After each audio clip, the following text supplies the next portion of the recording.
Исәнмесез, эфирда яңалыклар вакыты, студиядә Лина Хәсәншина.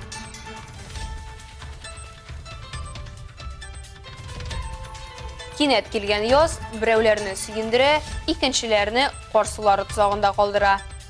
Безнең бакчада җыелган, безнең бакчада күп. Азнакайда милли традицияләр уртаклыгы нигезендә гаилә туганлык бәйләнешләрен ныгыталар. Балаларыбыз да һәр вакыт шушы милли әйберләребезне хәтерләрендә калдырып, буыннан буынга җиткерсеннәр дип өметләнеп калабыз. Изге Рамазан айы ахырына якынлаша. Районыбызда ифтар мәҗлесләре дәвам итә. Кеше бик килеп йөри, Аллага шөкер, киләләр. Калдырмыйлар ифтар ашларын.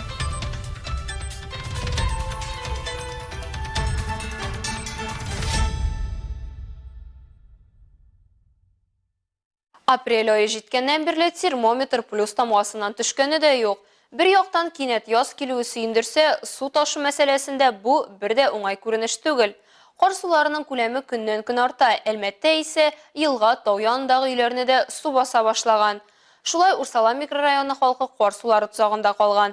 Алсу Әхмәтҗанова теманы дәвам итә. 1 май Урсала микрорайонының үзәк урамы. Үзәк булуына карамастан бу урамның һәрбер йортында бүген су төшкән. Әлеге йортта бүген гомумән торырлык түгел. Ишек алдыннан тыш өйнең иченә дә су кергән. Өйгә су төшү белән әйберләрен җыеп гаиләмне шәһәргә күчердем, ди йортның хуҗасы.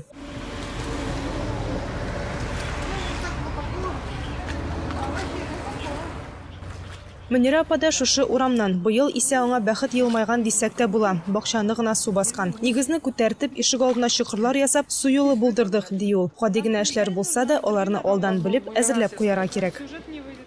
Без үзебез, например, шулай карыйбыз, дополняем что-то, чтобы су китсен. Безнең бакчада җыелган, безнең бакчада күп. Во дворе такого нету. Тау астында төзелгән йортлар елда кар сулары ташуына эләгә. Шуңа да мондагы халык алдан әзерләнеп, кар өеннәрен ишек алдыннан чыгара, су юллары ясый. Искәртеп үтәбез. Гадәттән тыш хәлләр вакытында оператив штаб дежурларына хәбәр бирергә кирәк. Алсу Әхмәтҗанова, Рафаэль Сафин, яңалыклар вакыты, Луч Әлмәт компаниясе.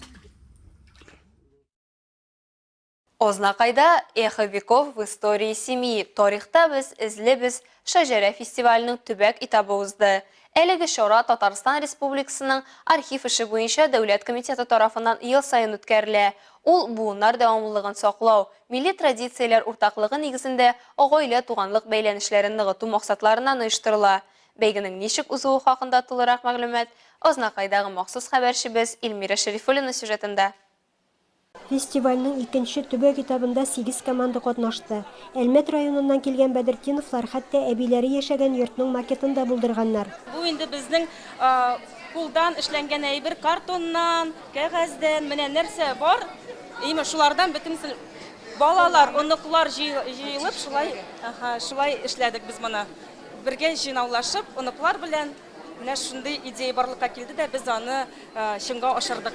Үзебезнең бөтен мирастан килгән әйберләребезне барладык һәм шушы мирасларны менә кичкенә балаларыбызны да катнаштырдык, алар да белеп үссеннәр дип, һәм менә шушында җыелып, инде бөтен дәртебезне шушында чыгарырга дип килдек. Инде барыбызга да уңышлар телибез. Уңышлы гына чыгыш ясап, балаларыбыз да һәр вакыт шушы милли әйберләребезне хәтерләрендә калдырып, буыннан буынга җиткерсеннәр дип өметләнеп калабыз. Бәйгедә һәр гаилә җитди әзерлек белән катнаша. Бүгенге бәйгенең шарты буенча гаиләләр үзләре белән таныштыралар, милли ризыкны тәкъдим итәләр. Һәм инде әлбәттә иң мөһим өлеше шәҗәрәләре хакында сөйлиләр. Әлеге минутларда без Сарман районыннан килгән кунакларның шәҗәрәсе янында. Якуповлар гаиләсенең нәсел агачы.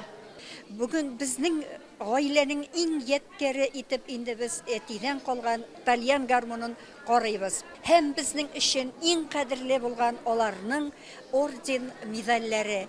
Менә бу безнең гаиләнең яткәре итеп буыннан буынга килә торган изге Коръән китабы. Ул 1799 елгы басма. Азнакай районында яшәүче Кәримовлар нәсел чылбырын 11 буынга кадәр барлаганнар. Казаннан, Самарадан, Оренбургтан, Уфа архивларынан казынып, менә бөтен булган нәсел җебебезнең төбенә хәтле төшендерәләр инде. Бүгенге көндә бабаларның 11нче буынга хәтле беләм. Фестивальнең барлык этаплары да жюри әгъзалары тарафыннан расланган критерийлар буенча бәяләнә. Шартлар монда бик авыр. Мәсәлән, берсе бәйле шушы ашамлык белән, ул милли булсын, ул матур булсын, ул тәмле булсын, ул икенчедән инде алар сәхнәдә күрсәтәләр, аны инде үз гаиләсен ничек матур итеп күрсәтәләр. Һәм иң мөһиме шул шәҗәрә кем әзерләгән, тарихи бөтен дәлилләр, нәрсәләр шуңа без бик рәхмәтле Госархивка аны уздырган өчен. Гаиләләр фестивалендә муниципаль район башлыгы Марсель Шайдуллин да катнашып, чыгыш ясаучыларга уңышлар теләде. Без инде үзебезнең гореф-гадәтләребезне, үзебезнең динебезне, телебезне шулай онытмыйча үзебезнең балаларыбызга, аныкларыбызга тапшырырга тиеш. Шул уңайдан шушы фестиваль бик туры килә, бик матур оештырылган. Бәйгенең презентация өлеше мәдәният йорты сәхнәсендә дәвам итте. Нәтиҗәдә Ширмешәннән килгән команда җиңү яулады. Лаеклы 2нче урын Азнакай районына бирелде, 3нче урында Мөслим районы. Илмира Шәрифуллина, Рөстәм Әкбаров, яңалыклар вакыты, Луч, Әлмәт телекомпаниясы. Әлмәттә зур мәдәни вакыйга булды. Сергей Прокофьев исемендәге Донецк Академия симфоник оркестры «Оркестр непокоренных» бирешмәгәннәр оркестры дип исемләнгән программа белән чыгыш ясады. Калабызның халкы һәм кунаклары сыйфатлы классик музыка концертын тере килеш тыңлау мөмкинлегенә ия булды. Мәдәният сарайының залы тулысынча тамашачылар белән тулган иде.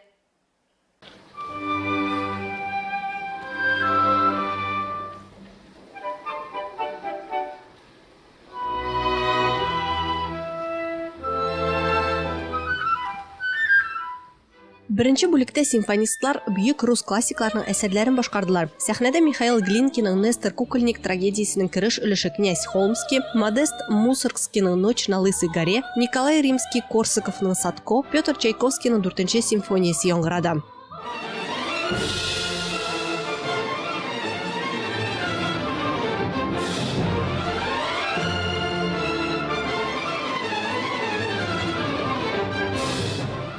Президент мәдәни инициативалар фонды грантын алган тур күренекле композиторларның юбилей даталарына, Донецк Халык Республикасының 10 еллыгына һәм симфоник коллективның 90 еллыгына багышланган иде.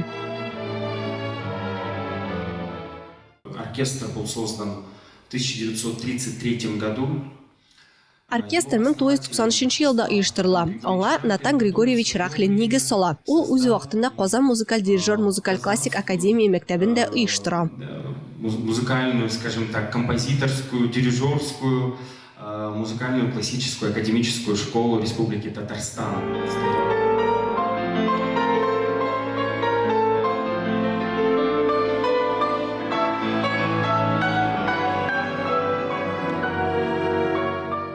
Икенче бүлектә Валентина Лисица җитәкчелек астында Сергей Рахманинов оркестры ярдәме белән фортепиано өчен концерт уза. Андый музыка кешеләрне һәм халыкларны берләштерә дип билгеләп үткән иде пианистка матбугат конференциясендә. Это чувство, которое передаются от музыкантов. Музыкантлардан халыкка күчеп кире кайта торган хис, ул тылсым, эмоцияләр әйләнеше. Ул без музыканы чын күңелдән тыңлаганда барлыкка килә. Һәм һәр концертта безнең чыгыш вакытында бу тылсым туа. Без берләшәбез, үзебезне туганнар һәм якын кешеләр итеп хис итәбез. Музыка безне якынайта. Чувствуем себя родными, близкими, музыка нас сближает. Мәдәният сарае фойесында Донецк симфоник оркестры тарихы белән таныштыручы баннерлар тора. Биредә тамашачылар һәлак булган Донецк артистларының фотопортретларын күрә алды. Алар хөрмәтенә Дмитрий Шостаковичның камера симфониясенең бер өлешен сәхнәдә уйнадылар.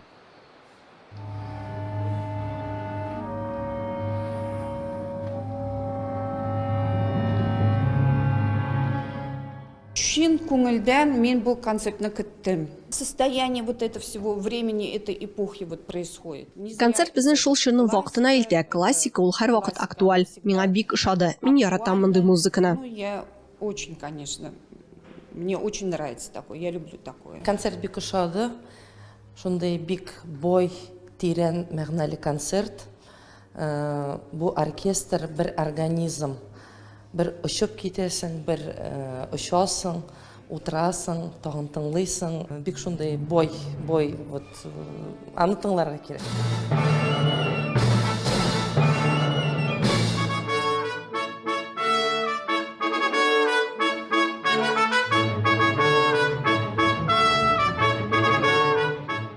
Әлмәт Донецк музыкантлары концертлар сериясын биргән икенче шәһәр булды. Өч атна эчендә алар тагын 10 шәһәрдә чыгыш ясаячак. Гастрольләр Сергей Прокофьевның туган ягында Донецкта тәмамланачак. Алсу Нуриева, Рафаэль Сафин, яңалыклар вакыты, Луч Әлмәт телекомпаниясе.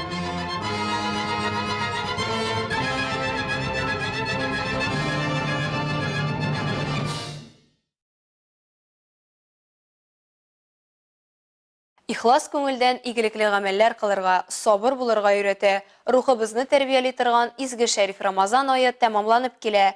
Аның ахыргы көне быел 9 апрельгә туры килә. Ул тәмамлану белән мөселманнар 10 апрельдә Ураза гаетен бәйрәм итә. Әлегә исә районыбыз калабызда ифтар мәҗлесләре дәвам итә. Шуларның берсе кичә Кишүшат авылында узды. Рамазан ае тәмамлануга соңгы көннәр калып бара. Моннан Әлмәтнең 27 номерлы янгын сөндерү части хезмәткәрләре кулланып калырга ашыга. Бүген алар Кишүшат авылында ифтар мәҗлесе оештырды. Кишүшат авылында ифтар мәҗлесен 27-нче коткару янгын сөндерү бүлеге 2нче ел рәттән оештыра. Бу коллективның уртак фикере. В коллективе у нас зародилась эта идея от одного, поддержал другого. Коллективта бу идея бер хезмәткәрдән барлыкка килде дә, икенчесе хуплап алды һәм бергәләп шушы чараны чынга ашырырга ниятләдек. Коллективыбыз бик дус, ифтар әвешендә генә хәйриячелек белән шөгыльләнмибез, ә балалар йортындагы балаларга да ярдәм итәбез. Шулай мәсәлән, аларга яңа ел бәйрәме оештырдык. Шулай ук мөмкинлекләре чикле кешеләр турында да онытмыйбыз. Помогаем людям с ограниченным здоровьем. Рәмзия Рәхимова Кишүшат авыл советында 20 ел эшләгән. Күп милләтле авылыбызда дин үсешенә урын бар дип уртаклаша ул. Авыл халкы бергәләп мәчетне төзекләндергән, күптән түгел ян кырманы да тергезеп бетергәннәр. Биредә бүгенгедәй мәҗлесләренә түгел, дин үсешенә китергән башка күркәм чаралар да даими уздырылып килә. Шул елдан бирле мәдрәсәбездә безнең менә ураза вакытында Коръән хәтем укыла. Намазларыбызны укыйбыз. Хәрефләр, гарәпчә хәрефләр өйрәнәбез. Ансы инде ураза хәтлек һәм уразадан соң да була. Һәм инде бик рәхмәтлебез шушы ян кырманы төзергә булышкан оештыручыларыбызга, Зөбәрҗәт һәм Мисхәт хәзрәткә, һәм инде авыл халкына. Кишүшат халкы шушындый тәмле ризыклардан хушланганнан тыш, рухи азык та алып була торган мәҗлесләргә бик актив һәм теләк белдереп йөри. Аш мәсьәләсенә килгәндә инде бу ифтар мәҗлесләре 2 көнгә бер уза шушы мәдрәсәбезнең кухнясында, дигәндә мәдрәсәдә кеше бик теләп йөри. Аллага шөкер, киләләр. Калдырмыйлар ифтар ашларын. Килгән кунакларны янгын сөндерүчеләр үз куллары белән пешергән пулау белән дә сыйлады. Мәҗлес азагында ифтар оештыручыларга, ашка килүчеләргә изге теләкләр теләп дуга кылдылар. Аларга Алланың рәхмәтләре булсын. Алар быел гына түгел, былтырда безгә ифтар ашлары уздырдылар. Аларга эшләрендә исәнлек, саулык һәм семьяларында бәхеттә, шатлыкта, әлфәт, мәхәббәт белән яшәсеннәр. Бәласыз, казасыз. Алда көннәребездә дә шулай безгә бергәләп үзебезнең хак динебездә, пак динебездә булып яшәргә насыйп булсын. Рәхмәт аларга. Алсу Нуриева, Рафаэль Сафин, яңалыклар вакыты, Луч Әлмәт телекомпаниясе.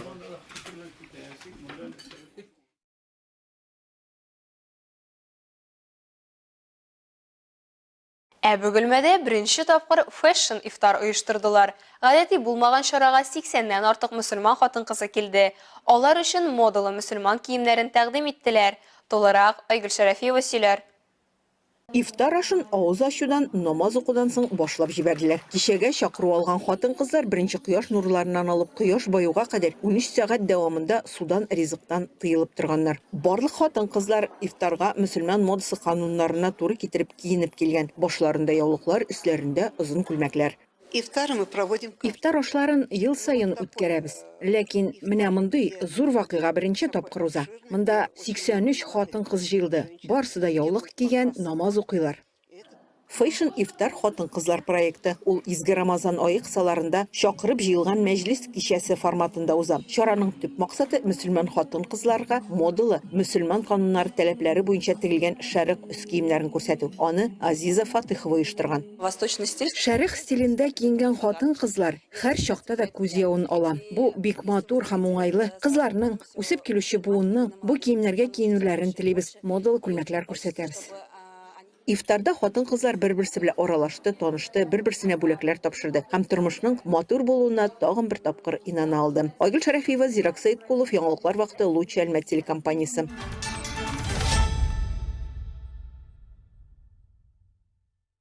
Изге Рамазан айында ифтар мәҗлесләре бөтен дөнья буйлап уза. Татнефть компаниясе тарафыннан оештырылган Кади Мәлмәт ансамбле бу көннәрдә Төркиянең Истанбул, Искешәһәр, Kütahya һәм Анкара шәһәрләрендә татар диаспоралары белән очраша.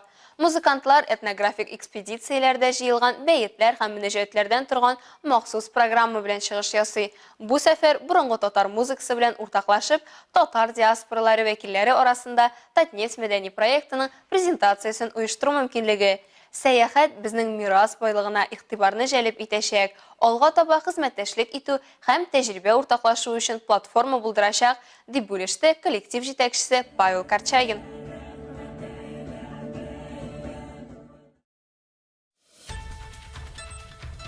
Әлегә шулар, мин Лина Хәсәншина һәм монтаж операторы Динара Гайнетдинова сезнең белән сау булашабыз. Исән-имин булыгыз.